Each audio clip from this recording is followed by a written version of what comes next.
nós vamos abordar um tema maravilhoso, que muitos gostam: batalha espiritual. Eita Deus! E sobre maldição hereditária. Eita Deus! Então nós vamos desfazer todas essas mentiras. E eu creio que essa igreja está construindo um fundamento bíblico. É vitória. E qual é o tema da nossa série? Se chama Axioma. Olha que palavra, agora eu fui muito longe para preparar essa série. Axioma. Eu vou falar o que é o axioma, mas eu peço que vocês tenham um compromisso comigo, de prestar muita atenção o trilho que nós vamos caminhar, para que você não perca. Então não pisque. Uma brincadeira, não piscar, você pode piscar, né? Senão vai chorar, falar que coisa linda. Não, pisque. Mas fala para a pessoa do seu lado: não tire minha atenção. Amém. Nós vamos agora mergulhar nas Escrituras. A palavra axioma é uma palavra grega e ela tem como significado uma verdade inquestionável ou uma verdade incontestável. Então é uma verdade absoluta. E as Escrituras, a palavra de Deus, de uma maneira genuína, ela é absoluta, ela é inquestionável. Eu creio de capa a capa que a Bíblia diz. Mas o problema nos dias de hoje é um texto fora de contexto para montar um pretexto. E é formado de doutrinas. Mas a Bíblia vai nos ensinar que existem as doutrinas básicas, que é as doutrinas de Cristo, que está em Efésios. O pessoal do Doxa está aí? Nós aprendemos um pouco sobre as doutrinas básicas. Que se eu perguntar, ou você perguntar para crente, fala assim: fala para mim quais são os 6 fundamentos da doutrina de Cristo. Eu tenho certeza, 99,9% não vai saber.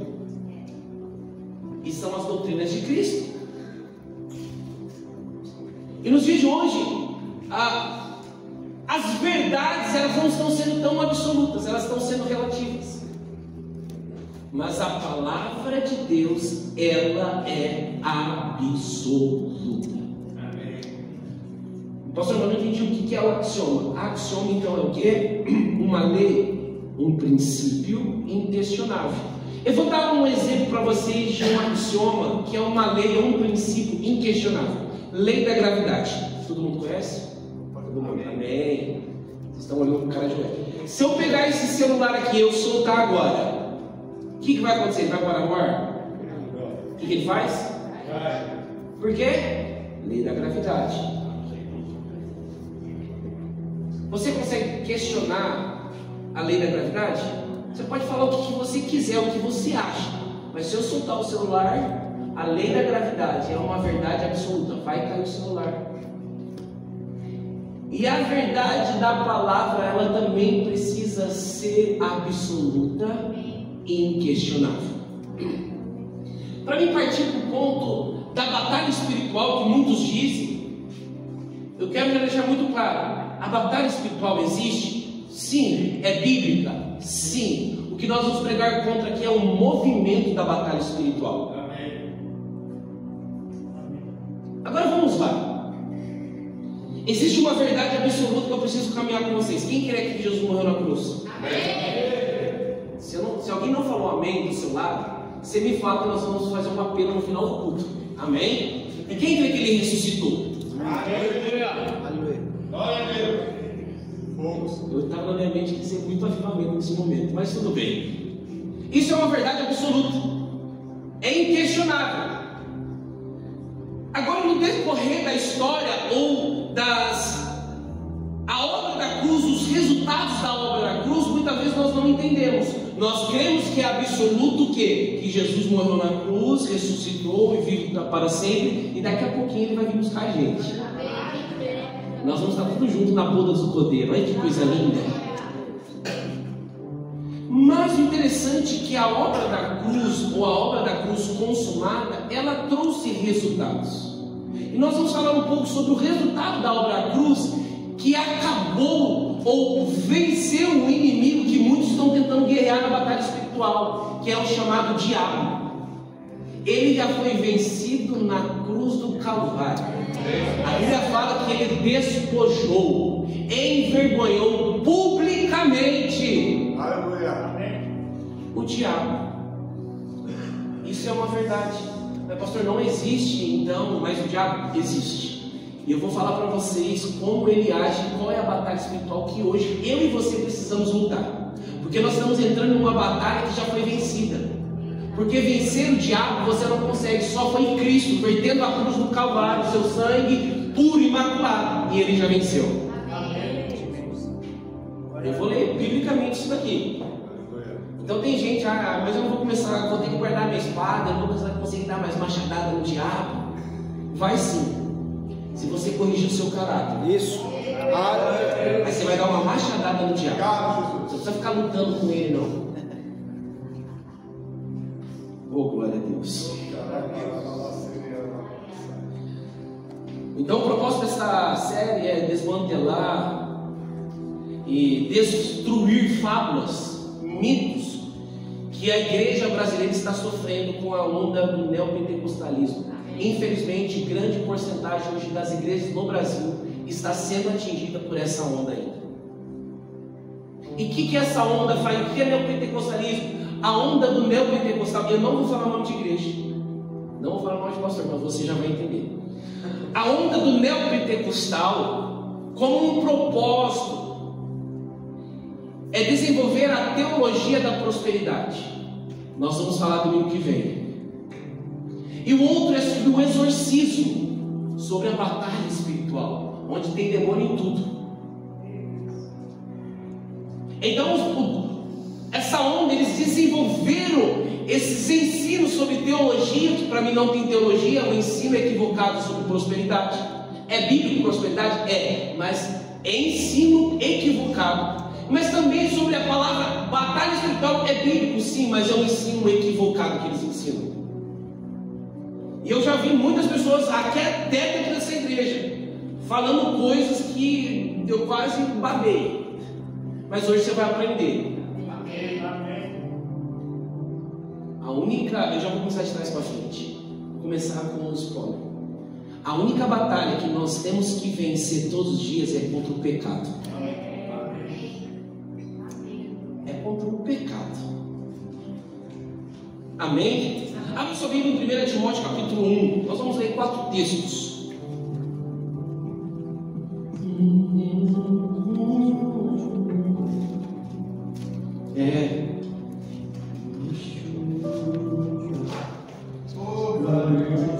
Timóteo capítulo 4. Desculpa, 1:4. 1 Timóteo capítulo 1, verso 4. Eu vou ler na Almeida Corrigida e Fiel. Diz assim: nem se dê a fábulas ou genealogias intermináveis, que mais produz questão do que edificação de Deus. Então ela produz mais questões do que edificação de Deus, que consiste na fé. Assim o faço agora. Vamos agora para o capítulo 4.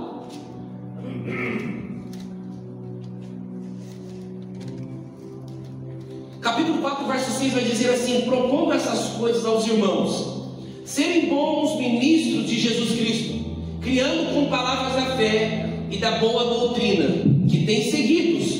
No verso 7, mas rejeitas as fábulas profanas e de velhas, exercite a ti mesmo em piedade. Agora por versos 4 diz, 2 Timóteo capítulo 4, verso 4, abre lá, o capítulo depois, 2 Timóteo capítulo 4, verso 4.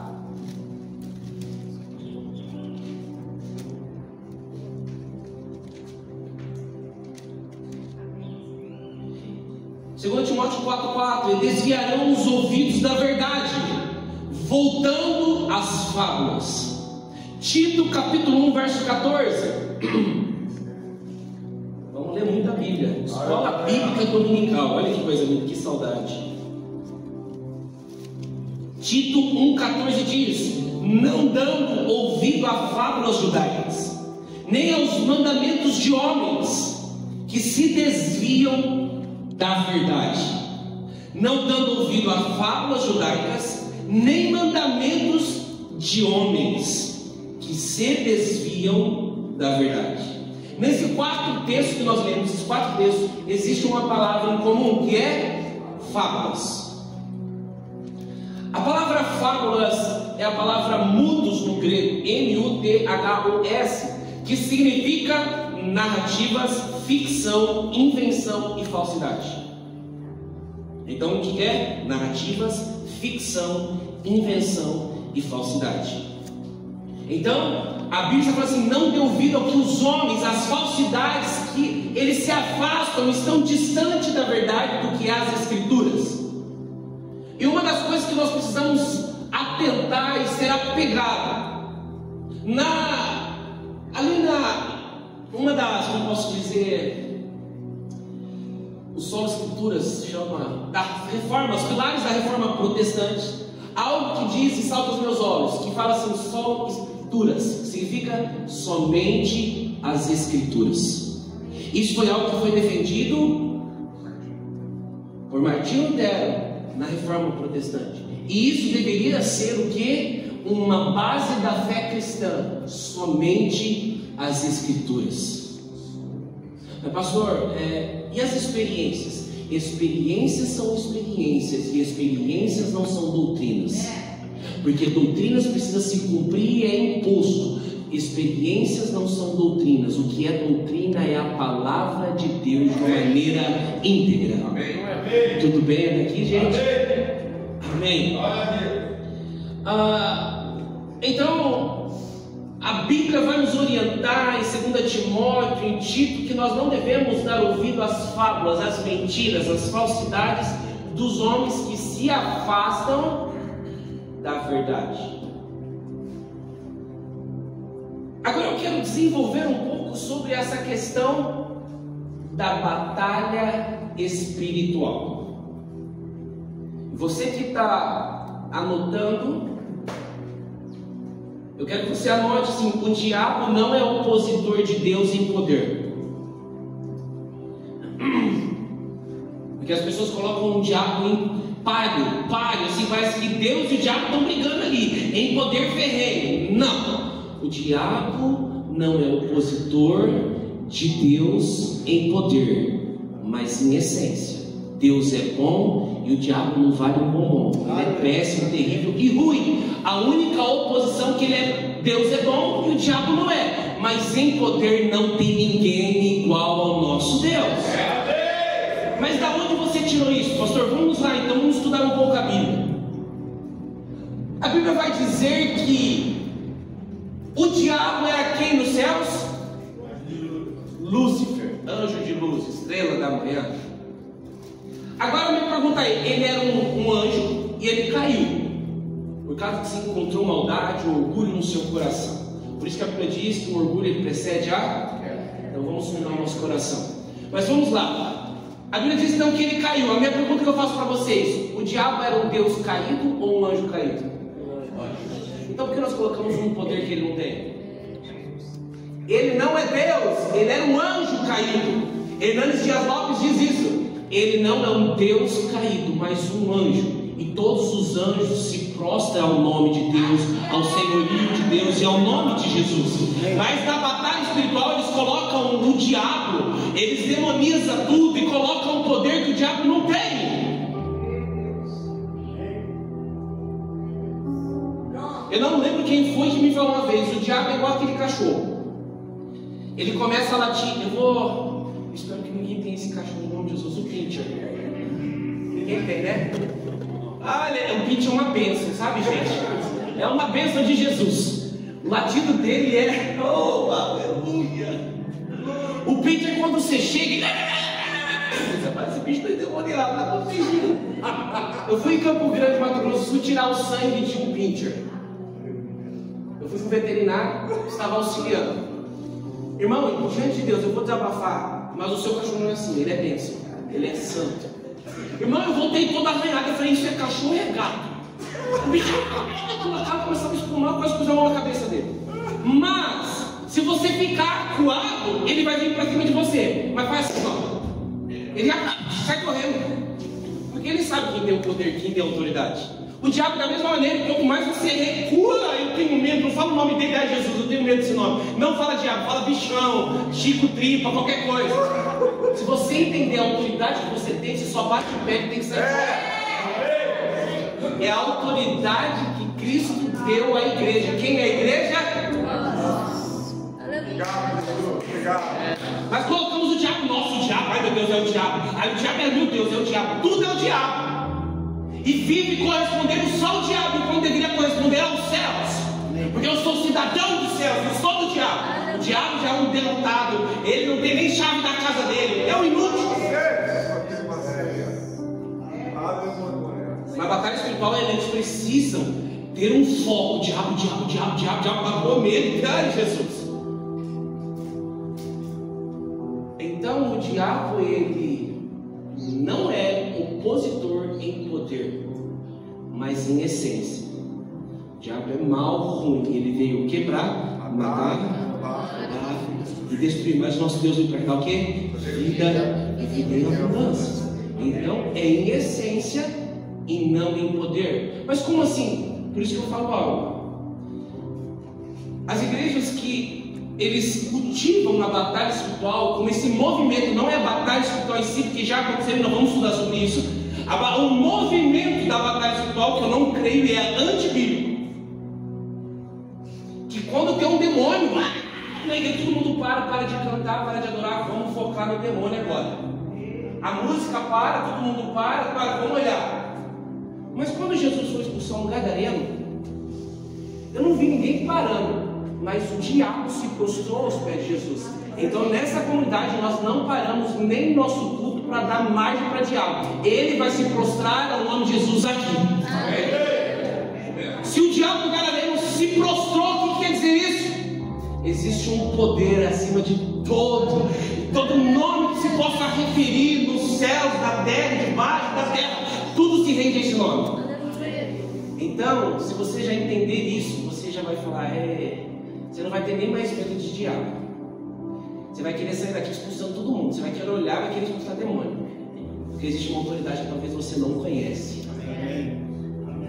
Depois eu vou contar minha experiência com o meu primeiro demônio. Duas coisas que a gente não esquece: o primeiro beijo e o primeiro demônio. Eita glória! Porque eu fui falar do beijo, depois eu vou. Se a gente não erra na entrada, na saída vai errar. Mas esquece do beijo. É o primeiro demônio que você nunca esquece. Eu lembro como se fosse hoje. Era o melhor beijo. Ai, que dia maravilhoso. Eu lembro, eu contei já essa 800 vezes para vocês. Eu tinha medo de demônio. Ai, que medo que eu tinha. Mas eu tinha meu pai. Não meu pai Deus, meu pai aqui. O senhor aqui na frente.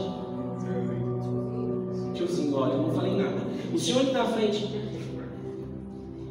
Ele falava na denominação que a gente tinha que eu tenho um dom para libertação. Mas na verdade não é o dom, é o nome de Jesus que liberta. Então todo mundo tem esse dom. Aleluia!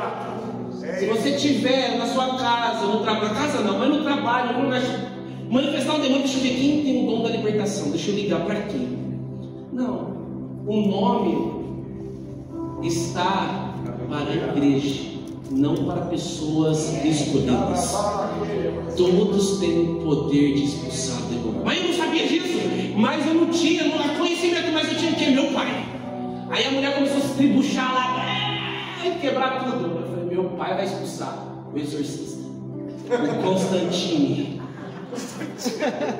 Ele vai expulsar o demônio. E eu fui, meu pai, o demônio lá se quebrando tudo. Ele falou, não, eu vou tomar meu café, vou espumar meu dente, depois eu vou expulsar o demônio. E eu fui com ele, porque eu gostava dessas coisas, eu gostava de ouvir o bicho se lascando, né?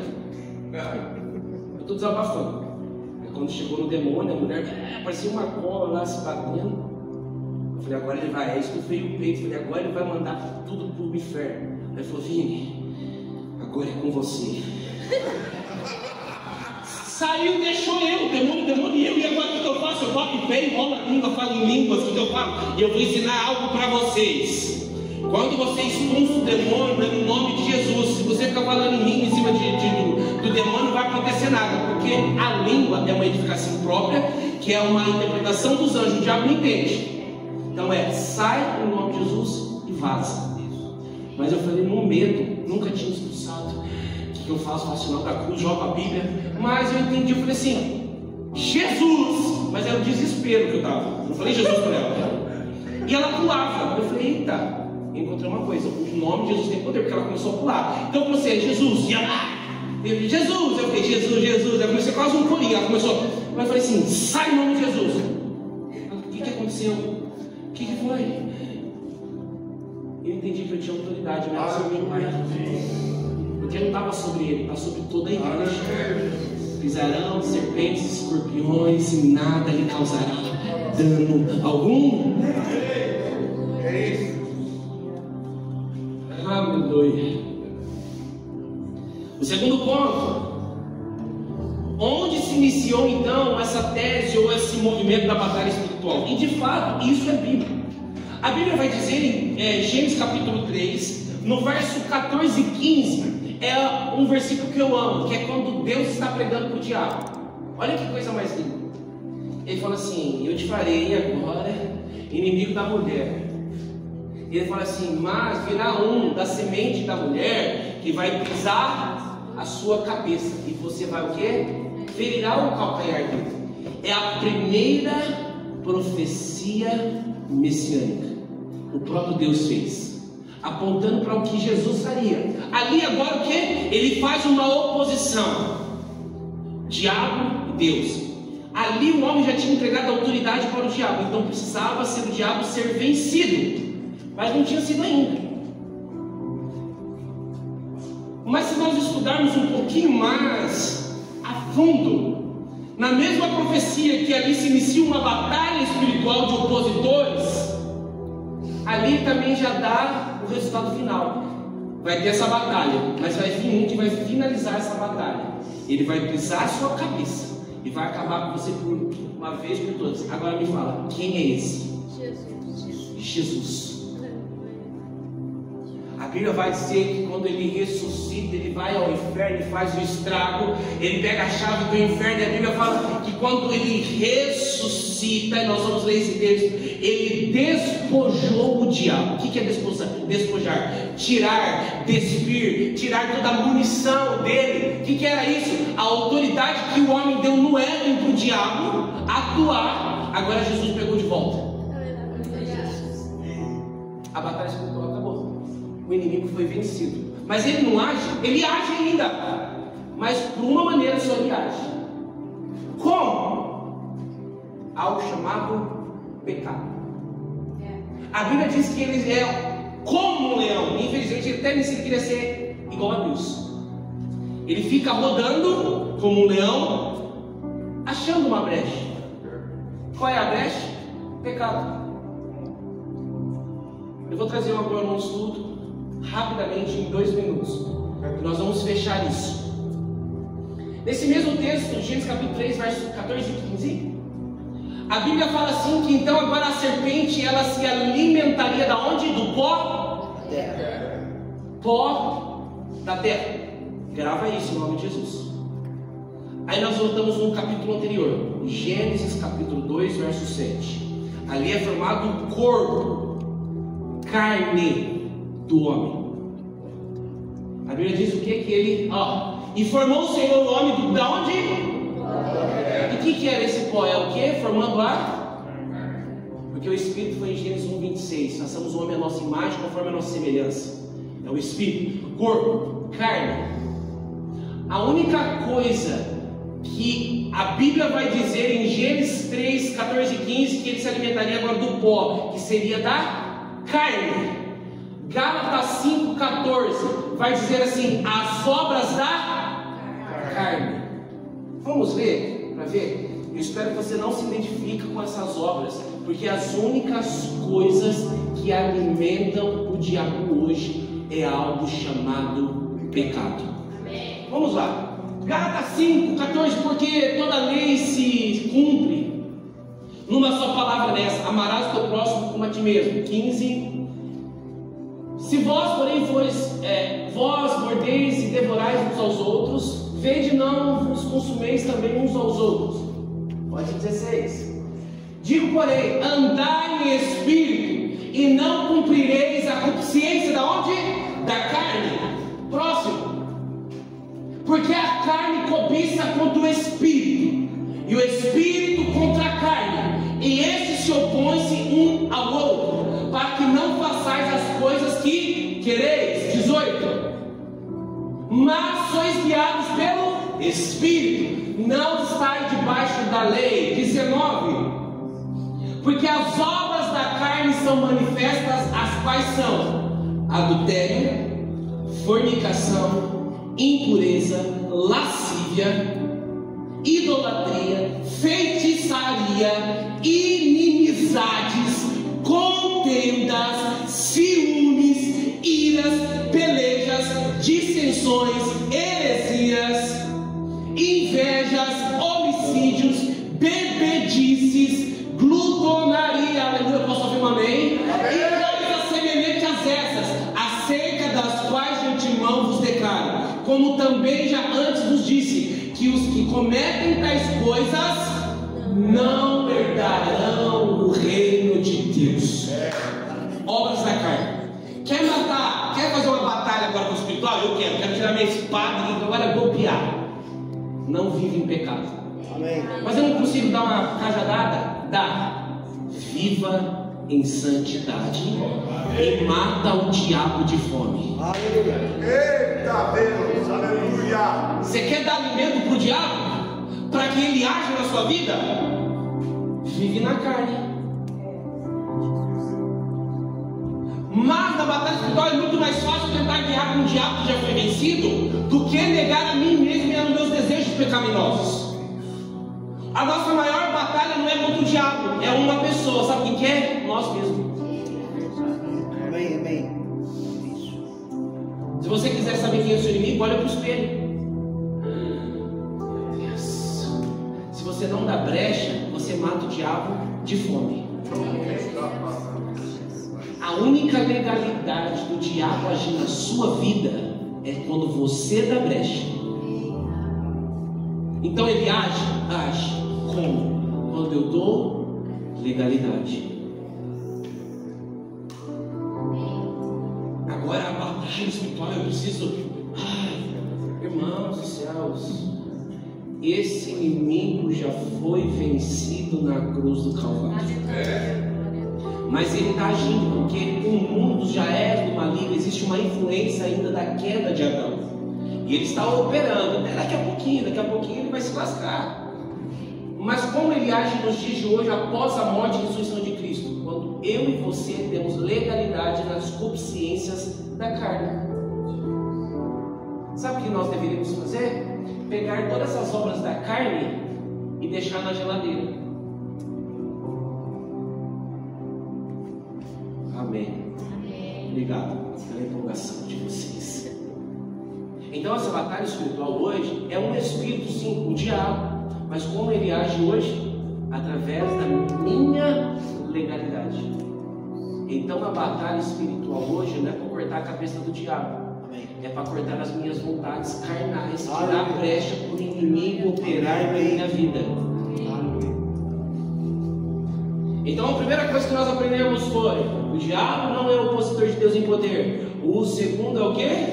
É onde se iniciou essa batalha espiritual, mas ela já foi vencida na cruz do Calvário. Agora um dos terceiros ensinamentos absurdos. Agora eu vou começar a apertar a porta, até agora estava bom. Os religiosos que me aguentem. Existe um ensinamento que nasceu na Argentina há muitas décadas atrás, chamado mapeamento espiritual. Alguém já ouviu isso? Já, né? Até com vergonha de levantar a mão, né? O que é o mapeamento? Olha que absurdo. Jesus, dá até vergonha de contar. Na Argentina existia um pastor que estava pregando o evangelho num bairro. E ele não conseguia pregar o evangelho, não conseguia, e nada expandia. Descobriram que no centro do bairro tinha uma macumbeira, um centro de macumba. E ela fazia uns trabalhinhos lá. Sabe o que fizeram? Evangelizaram a macumbeira. Se tornou filha de Deus. Fechou a macumbaria, fechou tudo. Aí as coisas começaram a andar. Então ele pegou de uma experiência que ele teve, Isso é para todos, pregar o evangelho, seja para macumbeiro, para qualquer tipo de pessoa, você tem que pregar o evangelho. Mas ele pegou uma experiência que deu certo, agora ele fala assim: para que você consiga pregar o evangelho, você precisa fazer um mapeamento espiritual de onde você está, para que a gente consiga encontrar o trono de Satanás. Onde está na Bíblia isso? Não está na Bíblia. Ele já foi destronado. Amém, amém. Aleluia. E foi exposto publicamente. Você quer saber de um absurdo que aconteceu no Paraná? Espero que você nem dele sabe. Uma pessoa com o nome de homem de Deus, que crê nesse movimento, ele falou: Deus falou comigo na madrugada. Todo mundo vamos sair agora da igreja e vamos urinar em vários pontos da cidade, porque nós precisamos marcar o território do leão da tribo de Judá. Porque nós precisamos marcar o nosso território para entender que aqui tem os filhos de Deus. Vamos marcar o território. Agora você imagina, uma pessoa fala assim: cadê o seu pastor? Eu falei: aqui lá está fazendo xixi no muro, lá no canto. Poderia ser tão engraçado, mas eu vou falar uma coisa para você. Isso foi aderido por muitas e muita gente. O movimento de urinar na cidade para marcar território. Isso é um absurdo, mas é verdade. Eu não posso falar o nome da igreja e nem a cidade, senão vocês vão pesquisar, vocês estão gostando dentro. Aconteceu isso no Paraná.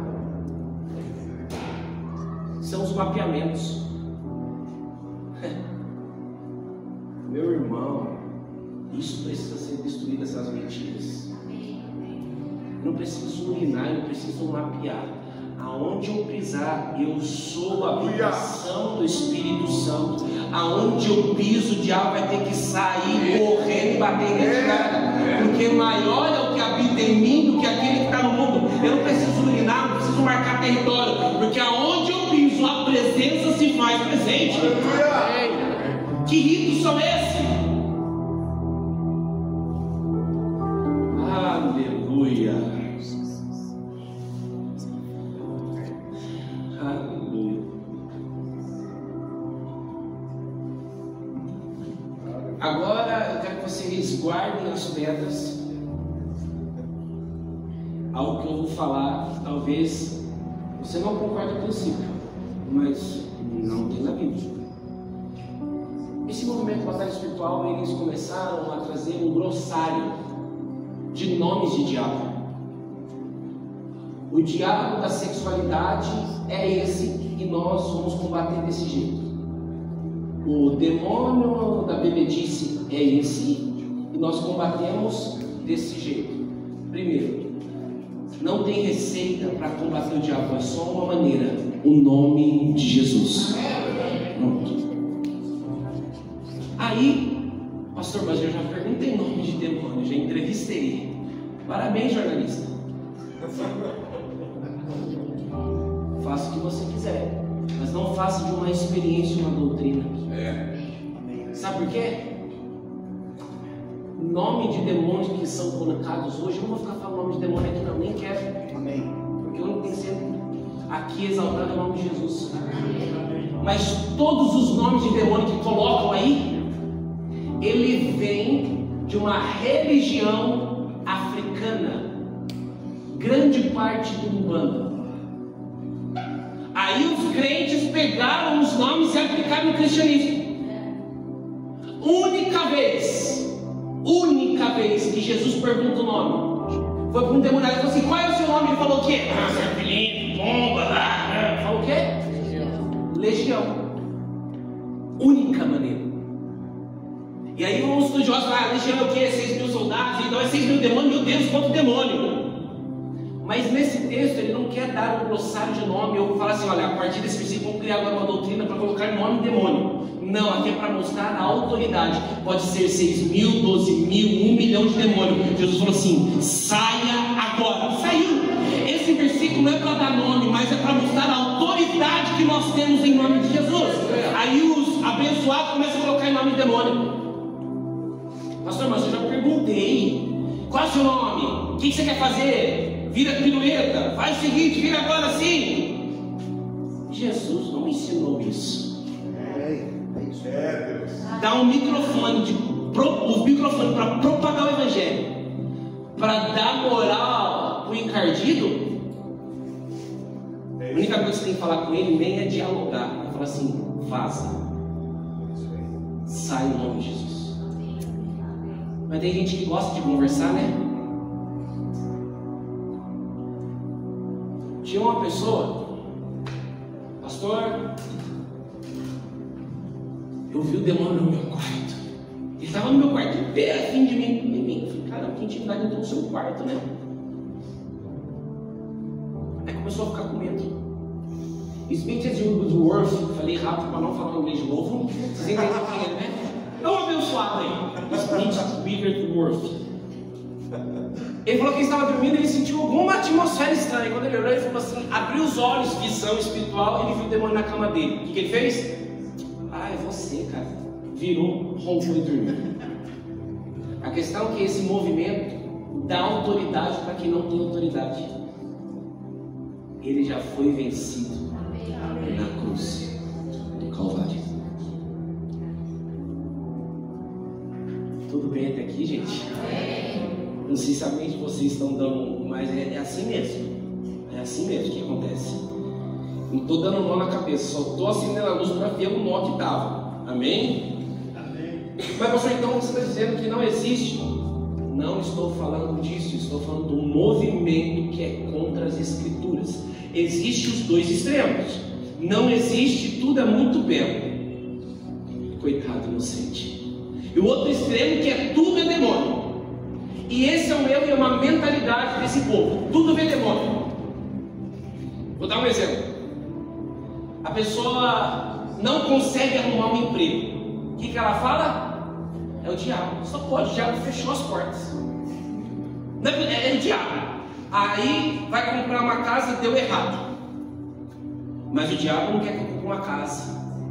Quem me viu passar na prova não me ajudou. É o diabo que está na caixa econômica. Não, meu seu nome estava sujo. E é o diabo. É o diabo. Ah, eu não consegui passar na faculdade. Meu Deus, é o diabo que quer me envergonhar. Ah, meu Deus, eu não consigo casar, meu Deus. O que está acontecendo? O diabo. Ah, o diabo, eu vou te enterrar. Aí o que acontece? Tudo é o diabo. E não existe a responsabilidade de si mesmo. Aí o que acontece? Consegui um emprego. Tá vendo, diabo? Você achou que eu ia ficar o quê? Desempregado? Consegui. Comprei minha casa, e diabo? Você achou que eu ia o quê? Ficar morar debaixo da ponte? Aí, ó, consegui minha casa. Conseguiu casar. Ei, diabo, achou que eu ia ficar pra titia? Se lascou. E tudo é o diabo. Seja na perda, seja na bênção. Seja na perda, então é tudo o diabo. Como você está? Nosso diabo está me apertando. Meu Deus! Ao invés de falar assim, eu te dou graças porque eu amo meu emprego. Eu dou graças porque o Senhor é meu provedor. Obrigado, Pai, por essa casa que o Senhor me concedeu, por ser chamada casa de oração. E começa a corresponder aos céus pelas bênçãos. Mas não, é tudo o diabo. E vê diabo nos objetos. Ai, gente. Já falaram tanta coisa na minha casa que tinha demônio. Ai, meu Deus. Já vi pessoas falar assim, queimou minha geladeira, o diabo está na geladeira. Começa um motor da geladeira. Acho que vocês nunca passaram por isso, nunca vai passar. O motor da geladeira começar a bater. É o diabo, só pode ser o diabo. Não, faz 18 anos que você tem na geladeira, pelo amor de Deus, ela vai parar. Mas é o diabo, vamos expulsar. O bebê está chorando a noite inteira, é o diabo do sono. Vamos expulsar. O carro quebrou, é o diabo, só pode ser o diabo. Tudo é o diabo. Agora me mostra na Bíblia aonde um diabo possuiu um objeto. Me fala. Só ser vivo. Eu não ia falar desse versículo, mas ele, quando expulsou o demônio, ele foi num animal, um porquinho. Não existe nada de relação de ti. Cara, te agora, irmão. O irmão já está dando tudo risada. Foi no porco. Alguns casos tem uns cachorrinhos também. Mas nenhum momento eu vi diabo se movendo em geladeira, em televisão, em quadros se mexendo. Acho que o diabo está mexendo. Ai, Jesus, não tem base bíblica para isso. O diabo, para agir, ele precisa de um corpo, de ser vivo. Amém? Amém. Vocês estão aprendendo alguma coisa? Amém. Vocês estão com uma cara assim de ué.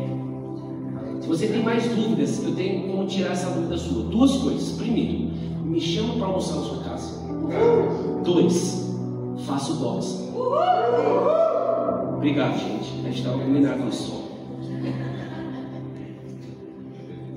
Agora, em Efésios, que eu disse sobre como o diabo age hoje, está em Efésios capítulo 2, verso 1, que vai dizer em que, no outro tempo, andaste segundo o curso deste mundo, segundo os príncipes das potestades do ar, do Espírito que agora opera nos filhos das desobediências.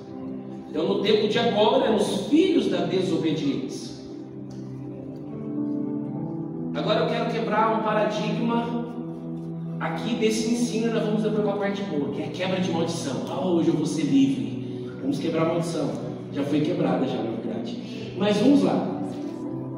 A Bíblia fala que então o diabo ele opera no filho da desobediência.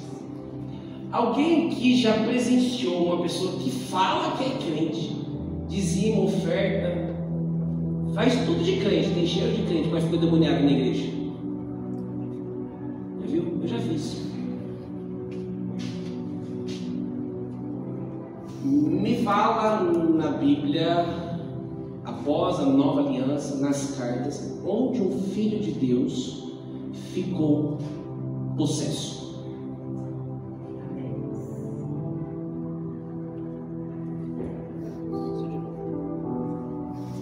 Mas pastor, a pessoa eu conheço, ela até orava. O diabo também ora. Existem duas coisas. Primeiro, tem cara de crente, cheiro de crente, faz cara de crente, grita igual crente, faz tudo como crente. Mas se não teve uma conversão genuína, o Espírito não habita dentro. Não tem como. Existe a opressão que é na mente. Isso o Filho de Deus pode? Pode. São os dardos inflamados na mente, opressão. Mas possessão é quando rouba a sua consciência. E ali vai dizer que o Espírito Santo está coabitando junto com o diabo. Isso é possível? É o óleo e a água, não se mistura. Como agora eu falo que o Filho de Deus ficou possesso? Não tem como. Primeiro, não aceitou Jesus de uma maneira genuína. E segundo, o que mais acontece nesse meio? Encenação. Porque no meio do movimento de batalha espiritual, o diabo tem voz. Aí a pessoa, ela sempre foi rejeitada, ela quer ter uma voz. Como que eu vou ter voz nessa igreja? Cantar não posso, pregar não posso, então eu vou imitar um diabo. Então eu vou ficar, e grita. Aí dá um microfone para uma pessoa. É o que mais tem. Eu lembro um dia do meu pai, eu vou contar isso, mas que não seja experiência, não é doutrina. A irmãzinha abençoada, pelo discernimento do Espírito, você sabe que é demônio ou não. Ele foi uma tática. Homem, tanto para homem que trabalha tática, dizendo tática de expulsar demônio. Aí, que coisa bem. Mas ele percebeu que era a encenação da pessoa. Ele foi, pegou, puxou o cabelo aqui dói, irmão. Aqui dói. Deu aquela puxadinha. Vai pro seu lugar. Quando a pessoa está possessa, ela bate, quebra, racha a cabeça, faz tudo de boa. Só deu aquela puxada. Vaza daqui. Parece mentira, mas é verdade. Quando você tem discernimento, esse espírito dá uma puxadinha no cabelo. Mas não arranca o cabelo, mas ele fala uma puxada leve. Encenação. Então não tem como, não tem base bíblica para dizer que um filho de Deus está possesso. Mas Jesus falou assim para Pedro: arreda de mim, Satanás. Aí Pedro falou assim: eu não sai. Falou assim? Não falou. Segundo ponto, Jesus já tinha morrido? Ele já era a habitação do Espírito Santo? Então, se ele fosse possesso, primeiro, o Espírito Santo não habitava dentro do homem, ele vinha sobre o homem. Só depois da morte e ressurreição de Cristo que o homem se torna morada do Espírito Santo. Então não tem como um homem ser um filho de Deus ser possesso pelo espírito maligno. Eu queria pregar gritando, mas aqui precisa ser esse ensinamento para que a gente tenha maturidade de manusear e pregar a verdade. Agora vamos lá para a parte boa. Dentro do movimento também existe algo quebra de maldição. Eu já fui em várias campanhas, 7 sexta-feira, para quebra de maldição hereditária. Já foram? Não precisa denunciar você. E dentro desse contexto de quebra de maldição, eles vão usar Êxodo capítulo 20, verso 5. Nós vamos ler, se quiser anotar para ler na sua casa. Fala que ali a geração para pecar seria de 3 a 4 gerações. Mas a Bíblia também vai dizer no verso 6 que pela bondade e fidelidade do Senhor o libertou. Ali também já tem o quê? O que era a maldição já foi quebrada pela questão da misericórdia de Deus. Ok. Agora eu quero pensar rapidamente para a gente ir para o final e dar uns glórias de um time de música. Existe maldição hereditária? Vocês vão até com medo de falar, né? Mas eu vou responder para vocês. Existe. E quando ela iniciou? Maldição hereditária que passa de geração por geração. Adão era imagem e semelhança de Deus, era um homem maravilhoso que estava diante da presença todo instante. Pegou, a maldição veio para o ser humano. E agora a Bíblia fala que um pecou e todos agora estão destituídos da glória de Deus. Quer dizer, agora existe uma maldição que vai percorrer sobre a humanidade. Todos agora têm maldição hereditária. Lascou. Mas eu tenho uma boa nova para você. Agora, se você quiser crer, amém. Se não quiser, continua com a sua maldição hereditária. Fica com ela e dorme com ela. Mas eu quero trazer uma consciência. A Bíblia diz, Colossenses capítulo 3, 13, que ele se fez maldito em meu lugar. Maldito aquele que foi pendurado em um madeiro. Ele se fez maldito para quebrar toda a maldição que estava assolando a humanidade. Pastor, você crê então que existe maldição hereditária? Creio em Adão, mas também creio que a maldição hereditária acabou e finalizou onde? Em Jesus Cristo. A maldição hereditária, as pessoas falam assim: meu tio foi bandido, eu vou ser bandido, e meu filho também vai ser bandido. Minha mãe morreu de câncer, todo mundo vai morrer de câncer. Beleza. A Bíblia vai dizer que quando eu aceito a Jesus, agora eu sou parte da família de quem? De Deus. 2 Coríntios capítulo 5, verso 21 diz que as coisas velhas já se passaram e tudo se faz novo. Nova criação, nova família. Agora me fala, em Deus existe maldição? Então por que você fala que tem maldição hereditária? A questão é, mas algo aconteceu comigo. É a falta de acessar aquilo que Cristo já fez por mim. Toda maldição hereditária já foi quebrada na cruz do Calvário. Hoje eu sou filho de Deus. Em mim não gera mais doença, maldade, nada. Em mim gera bênção e vida daquilo que gera do meu Pai. Agora, se você quiser continuar na maldição hereditária, aí é o livre-arbítrio. A verdade está aqui. Cristo aniquilou toda a maldição. Maldito aquele que foi pendurado em madeiro. Ele trouxe todo o pecado, toda a maldição hereditária, e foi pregado na cruz. Agora, a falta do conhecimento da obra redentora de Cristo é onde muito crente fica pautado. Eu sou assim porque meu avô, minha mãe, foi tudo isso. Então, isso eu posso dizer algo para você e vai ser muito forte. Uma vez eu aconselhei uma pessoa, um homem. Aí diz que o pai vivia no prostíbulo, amava isso, e essa maldição agora veio para ele. Então ele não consegue ser fiel, porque é uma maldição hereditária. Isso não é, isso é sem vergonhice. se apoia numa maldição hereditária, porque eu conheço pessoa que foi bandido, mas o filho foi honesto, pessoa que morreu de câncer, mas a pessoa não. Eu quero dizer, não se apoie numa maldição hereditária para a sua safadeza.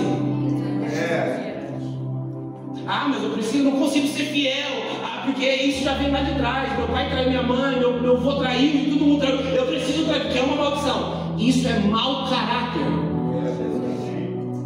Não venha colocar a culpa na maldição hereditária. Se você é cristão, bíblico, toda maldição foi quebrada na cruz do Calvário. O que eu ouço também é outra coisa. Que pessoas, pastor, você é lá da igreja, mas aí o pastor falou assim, que não ia me abençoar. Ele não deu a bênção para mim e falou assim, aonde eu fui eu ser amaldiçoado. Porque ele é a minha cobertura espiritual. Cobertura. A minha cobertura se chama sangue de Jesus. Se a pessoa tem a capacidade de falar que você é abençoado ou maldito, então o Cristo que ele fez para você não vale de nada. Irmão, eu saí. Glória a Deus, eu vou falar isso publicamente mesmo, não estou nem aí. 6, 7, 8 anos. 8 anos atrás, eu tive, depois da minha esposa ter 1 ano atrás, maridos, ouçam uma esposa. Glória, aleluia. Está gravado no YouTube? Vou falar de novo. Maridos, ouçam uma esposa. Eita, glória. A minha esposa, amor, eu tenho uma direção que não é mais em Campinas. Isso vai dar uma encrenca em casa, né? Para alguns, né? Mas é a verdade. Mulher não tem o sexto sentido. Ela só está no seu ponto cego onde você não consegue ver. Agora tem avivamento, ó. Aleluia. Eu nunca vi tanto aleluia. Os irmãos estão falando em línguas. Mas vamos lá. Há 8 anos atrás, minha esposa teve a direção de ir para Campo Grande. Não, nem foi Campo Grande, foi o nosso tempo em Campinas deu. Falei, mano, você é louco, toda a minha família está aqui, estava numa igreja onde cantava, toda a estrutura estrondosa, a coisa mais linda. Por isso que eu falo, Deus não está na estrutura. Aleluia. Lembra que eu falei isso? Mas vamos lá. Depois de um tempo eu estava ministrando uma canção na igreja e não conseguia cantar. Olhava para todo mundo e eu chorava. Eu ouvi como uma voz audível. E a voz do Espírito, ela é inconfundível. Deu seu tempo em Campinas. E aí eu falei, vou ter que dar abraço a torcer agora, falar que é verdade para ela. Mas precisa ser humilde. Joga todo o orgulho pro pé, homens. Eu entrei dentro do carro e comecei a chorar. Eu falei, você sabia que Deus falou comigo? Ela sei. Eu falei, tá, Deus falou que o nosso tempo acabou aqui, mas para onde eu vou? O mais longe que eu fui foi Hortolândia. Eu não conheço nada aqui. Eu falei assim, mas se foi Deus, você crê que essa semana ele vai dar resposta? Isso foi no domingo. Ela falou, creio. Segunda-feira me ligaram. Olha, eu senti aqui de Deus. Eu não vou terminar de contar essa história. Se você quiser saber dessa história maravilhosa, me chama para almoçar na sua casa. Estou insistindo nisso. Eu senti no coração, você não quer ser meu sócio aqui numa clínica veterinária? Eu falei, nossa, estourei no norte. Você vai ganhar X, talvez, era 10 vezes mais do que eu ganhava. Eu falei, nossa, eu vou ter carro, casa, meu filho vai estudar na melhor escola. Eu falei, é Deus, senti paz. Fui comunicar com a minha liderança. Aí a minha liderança disse, eu não estou sentindo nada. Eu não acho que é para você ir. Traduzindo, você não vai debaixo da minha bênção. E tudo que você fizer não vai dar um ano, vai fechar. Tem gente aqui que sabe disso. Mas eu entendia que a voz que eu ouvi foi nitidamente o Espírito Santo. Mas existem pessoas no dia hoje que estão preso a palavras de pastor que falou maldade para você, que você é isso, que você é aquilo, nada vai dar certo. Mas existe uma palavra que é maior, sublime, que é a palavra de Deus, que diz que não existe condenação para aqueles que estão em Cristo Jesus. Os meus filhos são guiados pelo Espírito Santo de Deus e não porque palavra de homens pode falar. E o que acontece? Eu fui para Campo Grande. O fruto de Campo Grande é o que está acontecendo hoje aqui. Agora, se eu ouvisse um homem que não me abençoou para sair, aonde eu estaria hoje? Meu casamento tinha acabado, eu estava todo lascado. Aí pessoas na batalha espiritual, não, eu preciso, entenda, submissão e autoridade é bíblico, mas autoritarismo e manipulação é demoníaco. Isso. Verdade, pai. É demoníaco. E a gente voltou depois de 1 ano e meio. Um guri que não sabia falar, falava português mais ou menos, tinha vergonha até dos próprios irmãos. Eu tinha vergonha de comer na casa dos meus irmãos, eu tinha vergonha de pedir água na casa dos meus irmãos, não conseguia falar. Quando eu vim para Campinas, eu falei assim: o que eu vou fazer lá? Como que eu vou pregar? Eu vou falar o quê? Que Deus é bom e o Senhor é meu pastor. Mas quando você é guiado pelo Espírito e não para vozes humanas, o Espírito é aquele que te chama, te capacita e te unge. E aqui estamos nós. Então, dentro dessa demanda desse movimento, entenda, a sua maior cobertura espiritual se chama Jesus Cristo. Aleluia. Se você entrou aqui, talvez você está carregando palavras, pessoas que disseram lá atrás, talvez seja de um familiar, seja de pai, de mãe, e talvez você se sente rejeitado, rejeitada, e isso por coisa, fala, estou carregando essa bagagem. Eu quero trazer uma boa nova para você hoje. Existe uma nova realidade em Cristo Jesus. Meu pai foi isso, minha mãe foi aquilo, mas você é filho e filha de Deus. Nenhuma maldição vai acompanhar você. A Bíblia diz que os filhos de Deus, as bênçãos vão acompanhar, não as maldições. Então, o propósito dessa palavra é: a maior batalha espiritual é com a gente mesmo, de matar a carne e matar o diabo de fome, porque ele só se alimenta da consciência da carne. Eu quero ler um texto, o último texto. Aleluia.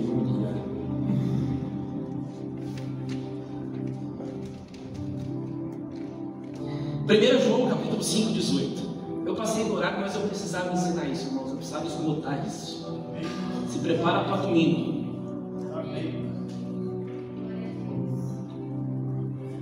Vai ter um dia que nós vamos falar só sobre família. Aí o bicho vai pegar. O bicho não, o bicho, entendeu, né? As coisas vão apertar, melhor. Que vai que os irmãos, nossa, já vai pegar, não.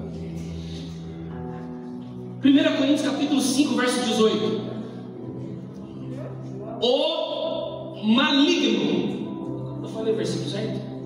1 Coríntios 5, 18. Sabemos que aquele que é nascido de Deus não peca, mas o que é de Deus e é gerado conserva-se a si mesmo. O maligno não toca. Deixa de novo, tá? Ô Tati, olha, ô Jair. Esse daí você pôs agora mesmo, esse bonitinho estava aí.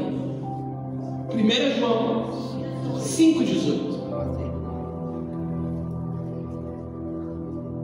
Esse versículo vai quebrar também uma doutrina que não é bíblica. Quem é nascido de Deus? Quem é que é nascido de Deus? Então existe uma afirmação que o maligno não.